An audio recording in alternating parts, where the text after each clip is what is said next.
बात करते हैं आपके लेटेस्ट प्रोजेक्ट जो था सेक्रेड गेम्स 2। तो वो भी एक काफ़ी मतलब उसमें Saif Ali Khan. Sacred game 2 is like वो भी एक सडन मूवमेंट था। Just actually I produce 2 songs in that movie, मतलब web series.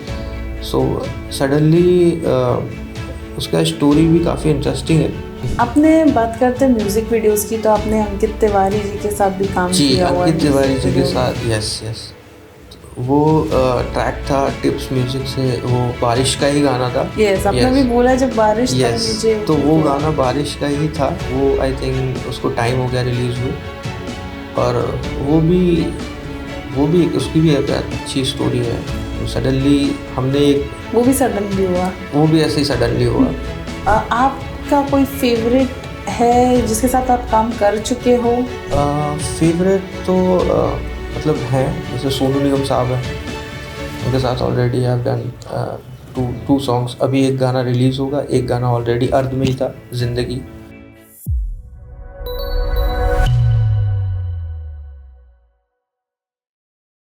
Hi guys, welcome to another episode of 4 PM Bollywood. और मैं हूं आपकी होस्ट हर्षिता।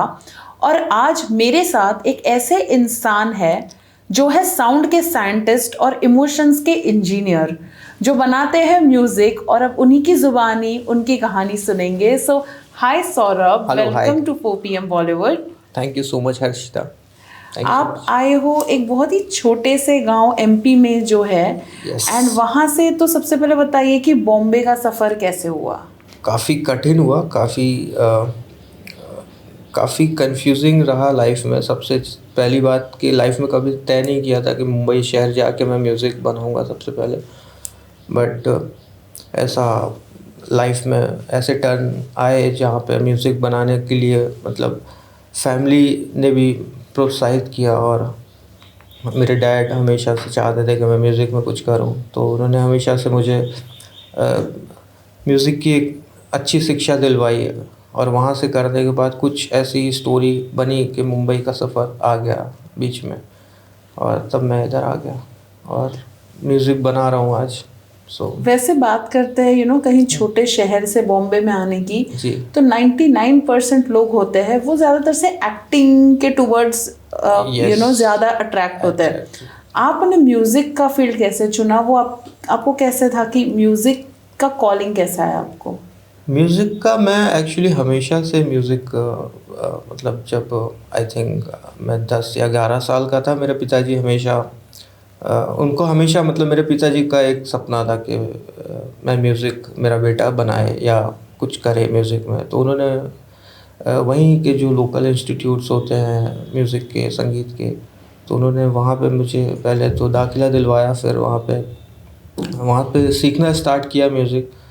कुछ टाइम सीखने के बाद ख़ुद में लगा कि म्यूज़िक शायद इसी में आगे करियर बनाने के लिए मेरे को चांसेस है और अच्छा है मेरे लिए, शायद मैं इसी में करूं क्योंकि मैं अच्छा था इसमें। सो वहाँ से टर्नओवर होते होते यहाँ पे आ गया। तो आपकी जर्नी, फर्स्ट प्रोजेक्ट कैसे मिला? क्यों आप जानते थे प्रोड्यूसर्स, डायरेक्टर्स, सिंगर्स को? नेवर। तो फ्रेश कैसे शुरुआत किया? मतलब मेरे लिए ये सबसे बड़ी चीज़ थी कि एक छोटे शहर से उठ के आना यहाँ पे, और क्योंकि इस शहर में मुझे कोई जानता भी नहीं था। इवन ना कोई मेरे ऐसे कोई रिलेटिव्स थे। मेरे एक चाचा जी रहते हैं, बट उनका कोई दूर दूर से इस इंडस्ट्री में लेना देना नहीं है। सो पहले मेरे खुद आना इस शहर में, और इधर पे इस लाइन के बारे में मुझे कुछ भी पता नहीं था, कुछ भी आइडिया नहीं था कि म्यूज़िक एक्चुअली बनता कैसे है, ये भी नहीं पता था मेरे को। तो ऐसा लगता था कि जस्ट एक कुछ प्रोसेस होगा, बनता है। फिर जब इधर आया, यहाँ पे कुछ लोगों को असिस्ट किया, एंड साउंड इंजीनियरिंग की कोर्सेज़ किए, म्यूज़िक प्रोडक्शंस की कोर्सेज़ किए, म्यूज़िक सीखा और लोगों के साथ किया। तो धीरे धीरे करते करते थोड़ा टाइम लगा, बट हुआ। फिर म्यूज़िक बनाना सीख गए और वो प्रोसेस समझ में आ गई। तो अर्ध जैसी मूवी के लिए भी आपने किया हुआ है। यस। वो प्रोजेक्ट कैसे हासिल हुआ? अर्थ फिल्म एक्चुअली मेरे बहुत ही अजीज़ दोस्त हैं पलाश मुच्छाल जी, जो उन्होंने डायरेक्ट किए। सो एक बहुत अच्छे म्यूज़िक कंपोज़र भी हैं वो। उस फिल्म के सारे गाने उन्होंने कंपोज भी किए हैं। सो एक दिन सडनली उन्होंने कॉल किया आई थिंक शायद कोविड का टाइम था वो। तो सडनली कॉल किया और उन्होंने बोला कि यार मैं फ़िल्म एक डायरेक्ट कर रहा हूँ, सो उसके म्यूज़िक पे अपन बैठते हैं। सो आई थॉट ठीक है। तो सडनली मैं जब उनके घर पे गया, मतलब उन्होंने जब नरेट किया चीज़ों को, तो मेरे को समझ में आया कि ठीक है चलो ये सच में फ़िल्म बना रहा है, क्योंकि वो उसके पहले वो म्यूज़िक करता था और उसके साथ में Correct. वो एज अ कंपोज़र कंपोज करते थे। मैं उनके मतलब ट्रैक्स के जो म्यूज़िक है उसको प्रोड्यूस करता था। तो सडनली एक दिन उठ के ऐसा बोला कि यार मैं फ़िल्म डायरेक्ट कर रहा हूँ और तू म्यूज़िक कर रहा है। तो मैंने कहा ठीक है। एंड सडनली उसने कुछ महीने भर में कुछ फ़िल्म बनाई और हमने कुछ 20 या 25 दिन में सारा म्यूज़िक कंप्लीट करके, और जब ये हो गया तब हम बैठ के सोचे कि अरे ये म्यूज़िक हमने किया। तो अर्थ के पहले क्या स्ट्रगल्स रहे थे आपके? अर्थ के पहले स्ट्रगल्स वही म्यूज़िक सीखना फर्स्ट, एंड इस इंडस्ट्री का एक प्रोसेस है, म्यूज़िक बनाने का एक प्रोसेस है कि मतलब हम कैसा म्यूज़िक, मतलब एक प्रोफेशनली म्यूज़िक बनाना एक बहुत अलग चीज़ है। एक नॉर्मल गाने बनाना, एक एल्बम बनाना, छोटे से वो करना, वो एक ठीक है, बट प्रोफेशनली एक हम फिल्म के लिए वो एक साउंड, एक क्राइटेरिया होता है उस टाइप के साउंड्स। तो वो पहले भी मैंने कुछ प्रोजेक्ट्स किए थे एज अ असिस्टेंट, मैंने एज अ बैकग्राउंड स्कोर्स काफ़ी काम किया था, बट ये प्रोफेशनली फर्स्ट प्रोजेक्ट था जिस पे मुझे लगा कि यार ये कुछ सीखने की बात है, इसमें अच्छा लगा मुझे सीख के, और मज़ा भी आया, बहुत ज़्यादा मज़ा आया, और लोगों का बहुत प्यार मिला उस फिल्म को। बात करते हैं आपके लेटेस्ट प्रोजेक्ट जो था सेक्रेड गेम्स 2। तो वो भी एक काफ़ी, मतलब उसमें सैफ अली खान वगैरह है, इतने अच्छी। Yes, sacred game 2 is like, वो भी एक सडन मोमेंट था। Just actually I produce 2 songs in that movie, मतलब वेब सीरीज़। सो सडनली उसका स्टोरी भी काफ़ी इंटरेस्टिंग है कि लाइक रात को कुछ 10 या 11 बजे, 12 बजे, 12 आई थिंक 12 बजे रात में मुझे एक फ़ोन आता है। हमारे इंडस्ट्री के, म्यूज़िक इंडस्ट्री के बहुत बड़े म्यूज़िक प्रोड्यूसर हैं, सो वो बिज़ी थे उस टाइम पे। तो उन्होंने मुझे जस्ट कॉल किया कि तू ये ट्रैक करेगा क्या? तो मैंने कहा ऑफ कोर्स करूँगा, अभी कर। अब तो उन्होंने बोला कि ये ट्रैक कर, बट प्रॉब्लम ये है कि ये ट्रैक तुझे 1 या 2 घंटे के अंदर करना है, क्योंकि शूट मिक्स सुबह है। वो गाने को शूट हमें सुबह करना है, शायद आई थिंक 5 या 6 बजे वो शूट करना है। तो तेरा टास्क ये है कि तुझे ये ट्रैक आई थिंक 2 घंटे में ख़त्म करना है। तो मैंने कहा ठीक है, मैं आपको, आप भेजो पहले, ट्रैक भेजो पहले। जब उन्होंने ट्रैक भेजा तो किया, उसके कंपोज़र आलोक नंदा दास गुप्ता जी हैं, जिन्होंने उसके सारे ट्रैक्स भी कंपोज किए हैं। सो वो ट्रैक उनके पास उन्होंने भेजा, अभिजीत वघानी नाम है उनका। सो उन्होंने जब भेजा और उसके बाद उनका म्यूज़िक कंपोज़र्स का फ़ोन आया कि मुझे वो ट्रैक थोड़ा जल्दी आप करके दे दो, जितना जल्दी। तो मैं आई थिंक 1 डेढ़ या 2 बजे तक मैंने ट्रैक कंप्लीट किया कैसे भी, और मैंने भेज दिया। और तो सारी टीम काफ़ी हैप्पी हो गए कि यार जल्दी ट्रैक मिल गया, मतलब हमें जब चाहिए था तब मिल गया। एंड जैसे ही वो कंप्लीट हुआ, ट्रैक कंप्लीट हुआ, उसके दूसरे दिन उन्होंने मेरे को एक ट्रैक और भेजा उसी वेब सीरीज़ का, बोला आपको ये भी करना है। मैंने कहा ठीक है। तो वो भी तो फिर सब ऐसे लास्ट मिनट आपका मतलब फायदा हो आई गया ऐसे थिंक करके? यस, हमेशा मतलब ऐसे ही सडन मूवमेंट, मतलब कोई ऐसा ना प्लान या ऐसा लॉन्ग टर्म का कुछ कि मैं ये करूँगा, मैं वो करूँगा, नहीं, ऐसा सडनली जस्ट मैं एक बैठा हुआ call ने हूँ। life यस change कर यस, दी वैसे। 100%। तो आई थिंक ये मूवमेंट्स हैं मेरी लाइफ में रहे हैं।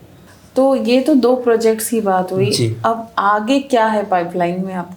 आगे एक्चुअली अभी recently I have done some albums. अभी एक बारिश का गाना आ रहा है, और अभी कुछ 2-3 फिल्में हैं जिनमें एज अ म्यूज़िक कंपोज़र मैं काम कर रहा हूँ। म्यूज़िक प्रोड्यूसर्स भी हूँ, बैकग्राउंड स्कोर भी किया है उस फिल्म्स के। सो वो पाइपलाइन में है। सो अभी जस्ट रिलीज़, मतलब अभी अंडर द प्रोसेस है सारी अच्छा, चीज़ें। हाँ, ओके। तो वो अभी जैसे जैसे रिलीज़ होती जाएंगी आप लोगों के सामने आती जाएंगी। आपने बात करते हैं म्यूजिक वीडियोस की, तो आपने अंकित तिवारी जी के साथ भी काम जी, किया हुआ है अंकित तिवारी म्यूजिक जी के वीडियो में। साथ, यस यस। वो ट्रैक था टिप्स म्यूजिक से, वो बारिश का ही गाना था। यस, आपने भी बोला जब बारिश तब यस, मुझे तो क्लिक वो हुआ। गाना बारिश का ही था। वो आई थिंक उसको टाइम हो गया रिलीज़ हुए। और वो भी उसकी भी एक अच्छी स्टोरी है। सडनली हमने एक वो भी सडनली हुआ। वो भी ऐसे ही सडनली हुआ। तो जस्ट क्या हुआ कि हम रात में, मैं और मेरे दो दोस्त जिन्होंने वो गाना लिखा भी है, शुभ उपाध्याय और रजनीश यादव। सो हम, कोई प्लान नहीं था हमारा, जस्ट हम ऐसे ही बैठे हुए थे और अ, कि कुछ गाना कंपोज करते हैं लेट्स, और बारिश हो ही रही थी। तो हमने जस्ट वो गाना ऐसे ही रैंडमली कंपोज किया। उन्होंने कुछ लिखा और हम, मतलब इतना फास्ट फास्ट बहुत कम होता है कभी कि जल्दी से लिरिक्स वाले ने लिखा, जल्दी से ट्यून बन गया और करते उसका ट्रैक बनाने, फिर मैं इतना मतलब मोटिवेट हो गया उसकी ट्यून और लिरिक्स को सुन के। मैंने कहा ये कुछ अच्छा है, इसको कुछ बना के जल्दी से इसको रिलीज़ करते हैं। तो जैसे ही उन्होंने मतलब मैं बैठा ट्रैक बनाने के लिए, और 1 या 1.5 घंटे में वो ट्रैक भी कंप्लीट हो गया, ऑलमोस्ट स्क्रैच लेवल का। सो उसको मैंने कहीं समझा नहीं, तो मैंने टिप्स म्यूज़िक में ही उन जो म्यूज़िक सुपरवाइज़र हैं उनको वो ट्रैक भेजा मैंने कहा ये ट्रैक बनाया है, आप सुन लो एक बार। सो उनका तब तो कुछ नहीं आया रिप्लाई। 2 दिन बाद उनका रिप्लाई आया कि we are taking this song, तो वी आर वाह। रिलीजिंग ये। तो मैंने कहा ठीक है। तो उन्होंने फिर बताया कि हम किसके साथ कर सकते हैं, कौन सिंगर हम कर सकते हैं। सो मैंने आई थिंक अंकित तिवारी मुझे बहुत पसंद है, उसकी वॉइस ज़्यादा अच्छी लगती है। तो मैंने कहा ये ट्रैक इनके साथ करते हैं आई थिंक, और वो ट्रैक बहुत ही ब्यूटीफुल बना वो बाद में। यस तो जैसे आप कंपोज़र है, काफ़ी सारे सिंगर्स होते हैं, जी। आपका कोई फेवरेट है जिसके साथ आप काम कर चुके हो? फेवरेट तो मतलब हैं, जैसे सोनू निगम साहब हैं, उनके साथ already I have done two songs. अभी एक गाना रिलीज़ होगा, एक गाना ऑलरेडी अर्ध में ही था, ज़िंदगी। हाँ, बहुत ही खूबसूरत गाया उन्होंने, और हमेशा से मतलब मैं तो फैन मतलब बॉय हाँ, रहे। यस 100%, मतलब he is like my hero. तो करेक्ट। एंड दूसरे सिंगर मतलब थे, अभी तो इस दुनिया में नहीं है, के साहब। हाँ, मतलब मैं हमेशा से, मतलब एक ड्रीम मेरा रह गया कि मैं उनके साथ एक गाना करूं, क्योंकि मैं हमेशा से चाहता था कि यार के साहब मेरे गाना ज़रूर गाएं। तो ये नहीं हो पाया। और अभी फ्यूचर में बकेट लिस्ट में कौन है बकेट जिनके लिस्ट साथ आप करना में चाहते अरिजीत सिंह साहब हैं। हैं? वो सबके वो तो बकेट सबके लिस्ट हैं। में और अरिजीत सिंह है, श्रेया घोषाल मैम। है। या यस, मैं उन दो मैंने अभी तक उनके साथ काम नहीं किया है। अरिजीत सिंह साहब के साथ एक काम किया था पहले, बट वो इतना कुछ ज़्यादा हाइप उसको मिली नहीं। बट अभी करना चाहूँगा, मतलब कुछ फुल अच्छा। फ्लेज। यस, फुल फ्लेज, और बहुत ही अच्छा कोई ट्रैक उनके साथ मैं करूँगा, और जल्दी करूँगा। एंड दूसरा श्रेया मैम, क्योंकि मुझे लगता है कि उनकी उनकी वॉइस, वॉइस मतलब मैं तो दीवाना ही हूँ ऑलमोस्ट। क्योंकि जब भी बहुत पहले मैंने एक ट्रैक किया था, लाइक अनप्लग्ड गाना था कोई, बट जब उनके वोकल्स मेरे पास आए थे और जब मैं उसका म्यूज़िक बनाने बैठा था, तो मैं कुछ नहीं कर रहा था, जस्ट मैंने 15-20 मिनट या आधे घंटे मैंने सिर्फ उनके वोकल्स को सोलो मोड पे लगा के सुना है। तो फिर उस दिन से मैंने कहा इनके साथ तो एक दिन ज़रूर एक गाना तो करूँगा, और कंपोज ज़रूर करूँगा। कंपोज करके रखे भी हुए हैं, अब जैसे भी होगा कहीं ना कहीं जब ऐसे ही सडन मोमेंट आएगा एंड जल्दी सडन से। मोमेंट ही यस आएगा वो यस भी। हमेशा ऐसे ही होता है मेरे साथ, तो वो होगा आई थिंक, जल्दी होगा। आपने ये भी बताया था कि कंपोजिंग के अलावा आप गाना गाते भी हो, यस यस। तो वो कहाँ पे हमें सुनने मिलेगा? आप सुन सकते हैं, जैसे एक अब तो हाजिर है यहाँ करके मैंने एक एल्बम किया था। मेरी मेरी अभी एल्बम है, अभी रिसेंट मैंने आई थिंक 2 या 2.5 महीने पहले ही रिलीज़ की है। सो म्यूज़िक लेबल SNT करके है म्यूज़िक लेबल, वहाँ से मैंने वो ट्रैक रिलीज़ किया था। एंड अभी मैंने एक ट्रैक रिलीज़ किया है, BU म्यूज़िक लेबल है, उसमें तेरा हो गया करके ट्रैक है, वो भी मैंने गाया है एज अ सिंगर। अभी एक बारिश का गाना आ रहा है, वो भी मैं ही गा रहा अच्छा, हूँ। वो आप ही गा, तो वो किनके साथ आपने किया हुआ है? वो भी BU म्यूज़िक प्रोडक्शंस के साथ ही कर रहा हूँ मैं। तो it's a new music label, मेरे फ्रेंड का ही है। सो वो ट्रैक अभी मैं खुद गा रहा हूँ। तो ये जितने भी ना ये क्रिएटिव फील्ड्स जी। होते हैं, मैंने देखा है यहाँ पे पेमेंट्स को लेके बड़े पंगे होते हैं। तो पेमेंट्स, हाँ, थोड़े क्रिएटिव लेवल्स में हैं पेमेंट्स के इश्यूज। तो आपके साथ भी ऐसे होता है, देन आप किस तरह से उन चीज़ों को सॉर्ट करते हो? पेमेंट्स के इश्यूज क्रिएटिव फील्ड में हैं, ये बात जो लोग बोलते हैं तो है थोड़े से, बट ऐसा नहीं है। थोड़ा टाइम लगता है, पेमेंट सबके आ जाते हैं, क्योंकि मेरे साथ तो अभी तक ऐसा नहीं हुआ है। हाँ, एक दो स्कैम्स ज़रूर हुए हैं कि मैं उन लोगों को ज़्यादा जानता नहीं था, किसी ने मिलवाया, फिर मैंने उनके साथ काम किया, सो देन पैसे आगे पीछे हो गए फिर उसका। बट प्रोफेशनल लेवल पे कभी ऐसा मेरे साथ नहीं हुआ है। लाइक जब किसी भी म्यूज़िक लेवल के साथ मैंने काम किया है और उन्होंने टाइम से हमेशा पे किया है, जो प्रोसेस होता है लाइक बिल जनरेट करना, क्यू शीट, सारी चीज़ें फिल करना, राइट्स उनको देना, उसके बाद वो पेमेंट रिलीज़ कर देते हैं। तो प्रोफेशनल लेवल पे तो कभी ऐसा नहीं हुआ है। बट हाँ, ये ज़रूर है कि जैसा मैंने आज ट्रैक सबमिट किया, उसके 20 या 25 दिन में पेमेंट आ गया। सो ये प्रोसेस, हाँ, उसका एक प्रोसेस है, बट वो आ वो जाता है। लंबा प्रोसेस होता है, 60 डेज, 45 यस, डेज। एक्चुअली वो एक प्रोसेस, उसमें हमें गानों के राइट्स सबमिट करने पड़ते हैं, गाने की सारी फाइल्स हमें सबमिट करनी। जब हम एक बार वो सबमिट कर देते हैं तो म्यूज़िक लेबल हमारे रिलीज़ कर देते हैं। तो ये प्रोफेशनल जो म्यूज़िक लेबल्स हैं वो तो उधर से तो नहीं होता, बट जो नए म्यूज़िक लेबल, तो आई थिंक थोड़ा सा उनसे सावधान रहना चाहिए। यस, यू आर राइट के पेमेंट इश्यूज होते हैं। यस। रही बात आपके गाने की, तो जी। आप ऑन स्क्रीन भी कंफर्टेबल हो कि आप एज अ प्लेबैक सिंगर, अगर आपको चांस मिले तो आप किस चीज़ में ज़्यादा कंफर्टेबल प्लेबैक ही रहोगे? हूँ। ऑन स्क्रीन तो अभी तक तो फ़िलहाल ऐसा कुछ नहीं किया है, ऐसा म्यूज़िक वीडियो या ऐसा कुछ। बट हाँ, फ्यूचर में पाइपलाइन में है कुछ ऐसा कि मैं एज एक्ट भी म्यूज़िक वीडियो में करूँगा, बट फ़िलहाल अभी तो ऐसा कुछ नहीं किया तो है। प्लेबैक में अगर बात करते हैं तो कौन सा ऐसा एक्टर है जिसके लिए आपको प्लेबैक करना, आपको लगता है कि आपकी आवाज़ उसको काफ़ी जस्टिफाई करेगी? ऐसा मैंने कभी सोचा नहीं है कि कोई actor, but Kartik Aaryan I think मुझे बहुत ज़्यादा पसंद है। अगर कभी मौका मिले तो उनकी फिल्म में एक ट्रैक तो गाऊंगा ज़रूर, और गाना बनाऊंगा भी ज़रूर उनके लिए। तो यस। एंड अगर डुएट में मिले तो? डुएट में सिंगर किसके साथ? हाँ, या मतलब फीमेल सिंगर या फीमेल सिंगर? ऐसा? ऑफ कोर्स श्रेया जी। 100। मतलब शी इज़ तो लाइक गॉड टू मी। मतलब इतना सुरीला वो गाती हैं। और भी हैं, और भी काफ़ी सिंगर्स हैं, न्यू कमर्स भी काफ़ी अच्छे हैं। यस। एंड जैसे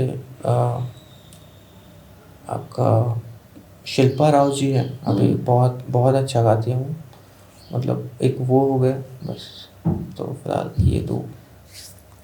बात आजकल ये सारा चलता है, म्यूजिक वीडियो का ट्रेंड है, इन्फ्लुएंसर्स को लेके बनाते जी, हैं, जी। सारा फॉलोअर्स का खेल है। आज की तारीख में टैलेंट बाद में आता है, पहले इंस्टाग्राम लिंक मांगते हैं। यस। कितना डिफरेंस आपको उसके वजह से फेस करना पड़ा? ये है एक्चुअली, अभी तो फ़िलहाल जब से ये सोशल मीडिया और इंस्टाग्राम और ये सब सारी चीज़ें जब से आई हैं, तब से लोग इन सब को ज़्यादा महत्व देते हैं कि उसके फॉलोअर्स कितने हैं, हमें हमारे ट्रैक को इंगेजमेंट नहीं मिलेगी, या ट्रैक्स को आगे बढ़ाना है वो। मतलब ये सारी चीज़ें आजकल म्यूज़िक लेबल्स यस, के क्राइटेरियाज होते हैं कि करेक्ट। तो ट्रैक। कहीं ना कहीं आपका काम अफेक्ट होता है उससे, प्रोजेक्ट मिलते यस, मिलते 100%। एक दो बार, काफ़ी बार ऐसा हुआ है कि लाइक मतलब प्रोफेशनल म्यूज़िक लेबल्स के साथ तो कभी ऐसा फेस नहीं किया, बट नए जो लोग आते हैं, नए म्यूज़िक लेबल हैं, नए जो काम करने वाले होते हैं, उनको उनका ऐसा होता है, उनकी रिक्वायरमेंट ऐसी होती है कि आपके इंस्टा पे फॉलोअर कितने हैं, आपके सोशल मीडिया क्या है, तो वो चेक करते हैं। जबकि आई डोंट थिंक सो कि वो वर्क करता है, क्योंकि म्यूज़िक अगर एक बहुत अच्छा गाना है, वो कोई भी बनाए वो गाना चलता ही है। म्यूज़िक में मुझे नहीं लगता कि ऐसा है, बट ये आजकल हाँ। म्यूज़िक लेबल्स और सारी चीज़ें सोचते हैं, चीज़ें चेंज हो यस, गई, अब ये पहले जैसा नहीं। Yes, yes. मतलब पहले ऐसा नहीं था, पहले ऐसा था कि आप एक अच्छा गाना बनाएं और उस गाने को पिच करें, वो रिलीज करते थे लोग, बट अभी ये सब चीज़ें सोचते हैं। Right. यस। सीरियस बातें तो हमने बहुत कर ली, अब हम करते क्विक रैपिड फायर राउंड। जी ज़रूर। रेडी? ज़रूर ज़रूर। ठीक है, सो आपको क्या पसंद है, मेलोडी या लिरिक्स? मेलोडी या लिरिक्स? मुझे मेलोडी पसंद है, क्योंकि मैं म्यूज़िक वाला बंदा हूँ, तो मुझे मेलोडी पसंद है, बट लिरिक्स और मेलोडी का कोई कंपैरिजन नहीं है। गाना गाना या गाना कंपोज करना? गाना। A.R. रहमान या प्रीतम? A.R. रहमान साहब। एक गाना जो आप विश करते हो कि आपने बनाया होता? मैंने बनाया होता, मतलब वो ऑलरेडी मतलब जो रिलीज्ड है, आई थिंक खुदा जाने। आज मोस्ट अंडररेटेड म्यूजिक कंपोजर अगर आप? एक नाम है अमी मिश्रा करके, उसने हंसी गाना कंपोज किया था। हाँ, हंसी हमारी बन- अधूरी कहानी हाँ, में। हाँ। सो बहुत अच्छा कंपोजर है, बहुत अच्छा सिंगर है। So I think he is underrated. एक जॉनरा जो आपको थोड़ा डर लगता है ट्राई करने के लिए? Bhojpuri. Bhojpuri Auto- music, yes, Bhojpuri music मतलब काफ़ी पंपी, काफ़ी एनर्जेटिक म्यूजिक है, बट थोड़ा सा अलग है, मतलब जो जिस लीग में हम म्यूजिक बनाते हैं अभी फ़िलहाल थोड़ा सा अलग है, but yes, I want to try that. Yes. एक इंस्ट्रूमेंट जो आप मास्टर करना चाहते हो? इंस्ट्रूमेंट वैसे तो मैं पियानो प्ले करता हूँ, और उस पे ही मास्टर हो जाऊँ तो बहुत है मेरे लिए। तो आई एम जस्ट लर्निंग उसमें भी चीज़ें। एक शब्द में म्यूजिक आपके लिए क्या है? एक शब्द में music, my life, my work, my everything. Yes. अभी जो ये AR टेक्नोलॉजी आई है, क्या आपको लगता है कि ये कहीं ना कहीं रिप्लेस करेगी? नहीं, ह्यूमन इफ़ेक्ट को तो, जो ह्यूमन है, जो बनाते हैं, जो चीज़ें हम बनाते हैं, वो आई डोंट थिंक सो कि AI रिप्लेस कर पाएगी कभी। हाँ, ये है टेक्नोलॉजी, थोड़ी सी चीज़ें हो जाएंगी, मिक्स मास्टर के तरीके सिंपल हो जाएंगे, म्यूज़िक बनाने के, म्यूज़िक प्रोडक्शन के तरीके सिंपल हो जाएंगे, एंड साउंड्स हमें मिल जाएंगे शायद AI से या कैसे, बट वो जो एक रूहानियत होती है गाने बनाने में, जो एक वो इंसान के अंदर से ही आता है, वो दिल से ही आता है, और आई थिंक AI के अंदर कोई दिल या दिमाग तो है नहीं, वो जस्ट एक प्रोग्रामिंग है और उससे ही Right. काम कर रहे हैं। तो मुझे नहीं लगता कि इस जितना लोग अभी डरते हैं कि AI आ जाएगा तो पूरा म्यूज़िक ये हो जाएगा, ऐसा कुछ भी नहीं होगा। जो इंसान जो म्यूज़िक बनाता है, वो उसका रिप्लेसमेंट कभी ना पहले कभी हुआ था, ना शायद बाद में कभी होगा। जी। तो जैसे आप छोटे शहर से आए, इतना अचीव किया, अभी और भी आपकी प्रोजेक्ट्स है पाइपलाइन में। यस। आप जाते जाते ऑडियंस को कुछ कहना चाहेंगे, या जो यंग बडिंग कंपोजर्स है उनके लिए कोई मैसेज देना चाहोगे? यंग कंपोजर्स जो अभी स्टार्ट कर रहे हैं, composers, music producer, singer, lyrics writer जो भी हैं, इंडस्ट्री में जो भी प्रोफेशनली काम करना चाहते हैं, उनके लिए तो यही हो कि पहले तो आप बहुत सीखो, और जो प्रोसेस है उसको लर्न करो, क्योंकि वो इम्पॉर्टेंट है। लोगों को ऐसा लगता है कि हम गाना गा लेते हैं, हम 2 गाना गा लेते हैं तो हम म्यूज़िक इंडस्ट्री में जाके कुछ कर सकते हैं, या वैसा, ये ऐसा नहीं होता है। लोगों के यहाँ सालों लगते हैं। जो भी आज आप जो भी लोग हैं जो लेजेंड की श्रेणी में हैं, आप उनके पीछे उनका पास्ट उठा के देखिए, उनकी स्टोरी देखिए, तो उन लोगों ने इतनी मेहनत की है कि शायद मेहनत करते करते अपने आप को ना, उन्होंने एक बर्बादी के लेवल तक पहुंच गए, इस लेवल तक की उन्होंने मेहनत की, और तब वो जाके कहीं से लेजेंड बने। तो उनको मैं सबको यही बोलना चाहता हूँ कि यार थोड़ा, मतलब ये आप सोचो कि बगैर मेहनत के हमारा वहाँ हो जाएगा, ऐसा कुछ भी नहीं होने वाला है। सो ये तो hard work. 100% hard work. Okay जी, थैंक यू सो मच, बड़ा मज़ा आपसे बात करके। थैंक यू सो मच, आपसे भी बात करके काफ़ी अच्छा लगा।